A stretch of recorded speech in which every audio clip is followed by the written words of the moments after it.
तो बस आज से करीबन एक महीने बाद होने वाला खत्म साल 2021 और साल 2022 के अंदर भी हमारे जो यूनिवर्सल चैंपियन होंगे वो हमारे ट्राइबल चीफ रोमन रेंज ही रहने वाले हैं। और रिसेंटली डब्ल्यूडब्ल्यूई के टॉप चैंपियन है जो कि एक बहुत ही बड़ा बेबी फेस स्टार है, उसने भर भर की तारीफें कर दी रोमन रेंज की और कहा कि रोमन रेंज डब्ल्यूडब्ल्यूई की हिस्ट्री में one of the greatest superstar हैं। जेफ हार्डी ने भी रिसेंटली टीज कर दिया कि वो डब्ल्यूडब्ल्यूई को कर सकते लीव और हार्डी बॉयज का हो सकता है आने वाले टाइम में reunion. Recently the people's champ the rock को लेकर भी कुछ काफी बड़े स्टैट्स आ चुके हैं सामने, क्योंकि एक रात में कितनी होती थी द रॉक की मर्चेंडाइज सेलिंग उनके लास्ट डब्ल्यूडब्ल्यूई रन में। इसको लेकर कुछ ऐसी न्यूज आई है सामने, सुन के आपके होश उड़ जाएंगे। So without wasting any time let's begin this video. तो वीडियो पहले हम लोग शुरू करने वाले हैं कैरिज्मेटिक एनिग्मा जेफ हार्डी के साथ में। और रिसेंटली जेफ हार्डी ने एक बार टीज कर दी कि मे बी जब उनका कॉन्ट्रैक्ट एक्सपायर होगा वो डब्ल्यूडब्ल्यूई को लीव कर सकते हैं, वो ज्वाइन कर सकते हैं AEW को, और हो सकता है इन फ्यूचर हार्डी बॉयज का रियूनियन। जिन लोगों को नहीं पता है, जो जेफ हार्डी का डब्ल्यूडब्ल्यूई वाला कॉन्ट्रैक्ट है वो साल 2022 तक है। अब उसके बाद जेफ हार्डी की मर्जी है वो रीसाइन करना चाहते हैं या फिर नहीं। लेकिन होता है कि रिसेंटली जेफ हार्डी का इंटरव्यू होता है, उनसे पूछा जाता है कि इन फ्यूचर ऐसी कोई भी पॉसिबिलिटी है कि हार्डी बॉयज का रियूनियन होने वाला है। जेफ हार्डी कहते हैं देखो इस प्रो रेसलिंग दुनिया के अंदर स्पेशली रिसेंट टाइम में ऐसी बहुत सी चीजें हुई हैं जो कि हमने कभी सोची नहीं थी हो पाएंगी। लोगों के कॉन्ट्रैक्ट खत्म होते हैं, कंपनी छोड़कर चले जाते हैं या फिर उन्हें रिलीज कर दिया जाता है। जहां तक मैंने अभी तक प्रो रेसलिंग देखी है, अभी तक प्रो रेसलिंग का सबसे ज्यादा अनप्रेडिक्टेबल टाइम आ चुका है। बात रहती है मेरे और एक बार फिर से मैट हार्डी यानी कि हार्डी बॉयज के रियूनियन के बारे में। तो देखो पर्सनली मैं इस चीज को जरूर करना चाहूंगा, मे बी मेरे कॉन्ट्रैक्ट खत्म होने के बाद में भी आने वाले टाइम में कुछ ऐसी सिचुएशन बन जाए कि एक बार फिर से मेरा और मैट का रियूनियन हो और हार्डी बॉयज एक बार फिर से हमें एक साथ आती हुई नजर आए। अब मेरे पूरे करियर खत्म होने से पहले डेफिनेटली मैं एक बार करना चाहूंगा। अब वो कब होगा, कहां पर होगा, किस लिए होगा, क्या वो रीजन होगा, मुझे रिलीज किया जाएगा, मैं रीसाइन नहीं करूंगा, ये बातें भी फिलहाल कोई भी बातें ये मैं कंफर्म नहीं कह सकता हूं। लेकिन हाँ शायद मेरे हिसाब से एक ना एक बार हार्डी बॉयज का एक बार फिर से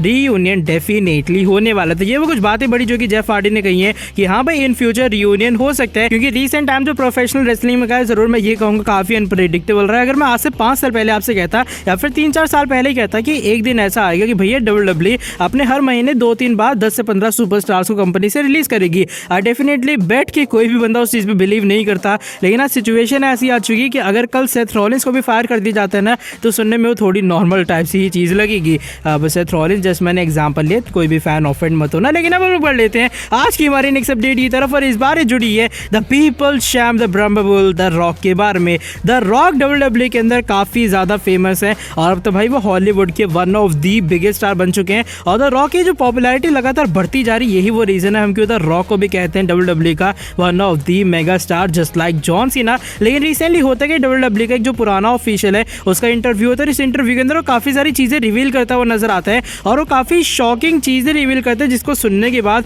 शायद आपके होश उड़ जाएंगे। वो बताते हैं कि जब लास्ट टाइम रन था ना द रॉक और जॉन सीना का एज डब्ल्यूडब्ल्यूई फुल टाइमर, यानी कि आई गेस वो टाइम 2011, 12, 13, 14 इसके अराउंड ही बता रहे हैं, जब द रॉक और सीना का आखिरी रन था इस फुल टाइमर। तो उस टाइम द रॉक जिस भी अरीना के अंदर आते थे तो वहां पर जो स्टैंड के अंदर मर्चेंडाइज सेलिंग होती थी वो $60,000 होती थी पर नाइट की। इसका मतलब ये कि मान लो मैं वेन्यू के अंदर एंटर हो रहा हूँ, बाहर स्टॉल वगैरह लगे या फिर जगह अलग अलग सी मर्चेंडाइज की वो प्लेसेस बनी हुई कि भैया यहाँ पर अपने फेवरेट सुपरस्टार की मर्चेंडाइज ले जाओ। और बताया जा रहा है जहां पर द रॉक आते थे वहां पर 60,000 के आसपास द रॉक की जो मर्चेंडाइज सेलिंग है वो उसी वेन्यू के अंदर हुआ करती थी। अब $60,000 equals to 44 lakh rupees, 44 lakh रुपए एक वेन्यू के अंदर आने बनते हैं जब द रॉक आएंगे। अब चाहे वहां पर टिकट सेलिंग घंटा हो। आई नो सुनने में थोड़ा वियर्ड लग रहा है ना कि एक बंदा अगर किसी वेन्यू के अंदर आते तो जो फैंस है वो एकदम क्रेजी मूड में 44 लाख रुपए के कपड़े खरीद लेते हैं, मर्चेंडाइज खरीद लेते हैं।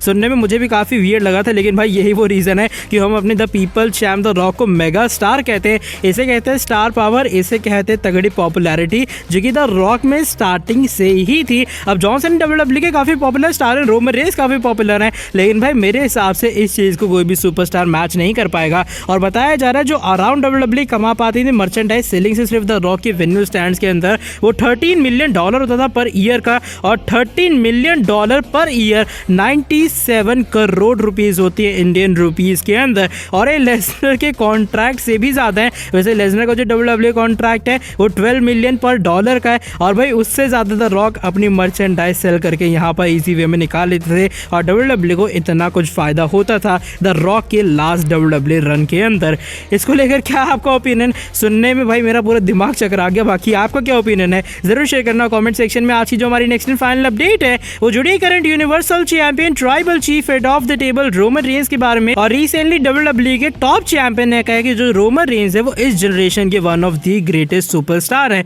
और ये और कोई नहीं बल्कि हमारे current WWE champion big E हैं। होता है कि रिसेंटली तो बिगी का एक और इंटरव्यू होता है मंडे नाइट रॉ के बाद और बिगी इस इंटरव्यू के अंदर बात करते हैं ट्राइबल चीफ के बारे में और उनके और रोमन के सर्वाइवर सीरीज के मैच के बारे में। वो बताते हैं जो स्ट्रेंथ है जो एथलेटिसिज्म है रोमन रेंज के अंदर वो सही में पूरे तरीके से रियल है। इवन मैं बिलीव नहीं कर पा रहा था जब सर्वाइवर सीरीज का हम दोनों का मैच हो रहा था, उसने एक हाथ से मुझे उठा के पावर बॉम्ब दे दिया। एक सेकंड के लिए मेरे उस टाइम दिमाग में क्या है कि यार ये मुझे कैसे उठा पा रहा है, मैं तो इतना बड़ा हैवी वेट हूँ। लेकिन हाँ जो रोमन रेंज की ताकत है, जिस तरीके से आपको उनकी बॉडी दिखाई देती है वो सिर्फ ऐसी फुस नहीं है बल्कि उस बॉडी में सही में काफ़ी तगड़ी जान है। मैं हैरान हो गया था जब रोमन रेंज ने मुझे एक हाथ से उठाकर पावर बॉम्ब दिया था। अब देखो आप रोमन रेंज की जो ग्रेटनेस है, रोमन रेंज कितना अच्छा सुपरस्टार है, मैं उसे क्यों इस जनरेशन का one of the incredible performer कह रहा हूँ, उसका आपको रीजन तब पता लगेगा जब एक्चुअल में आप रोमन रेंज के साथ उस रिंग में जाके कंपीट करोगे। जब तक आप रोमन रेंज के साथ नहीं लड़ते हो सेम रिंग के अंदर, आप कभी भी ये नहीं पता कर पाओगे कि जो रोमन रेंज है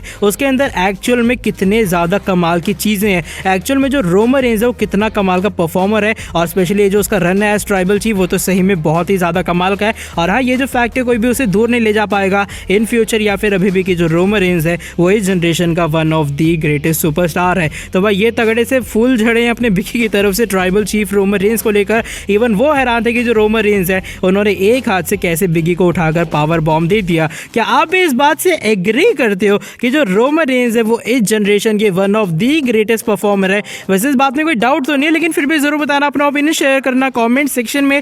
शायद मैं थोड़ा घुमा फिरा के लाइन बोल गया लेकिन फिर भी समझ तो गई हो ना। इसलिए अगर वीडियो पसंद आई तो फटाफट से लाइक कर देना नीचे वीडियो को, सब्सक्राइब करके बेल नोटिफिकेशन को ऑन कर देना आने वाले टाइम में ऐसी और भी कमाल की इन फ्रेश अपडेट्स के लिए। मिलता हूँ आपसे आके नेक्स्ट वीडियो के अंदर काफ़ी ज़्यादा जल्दी।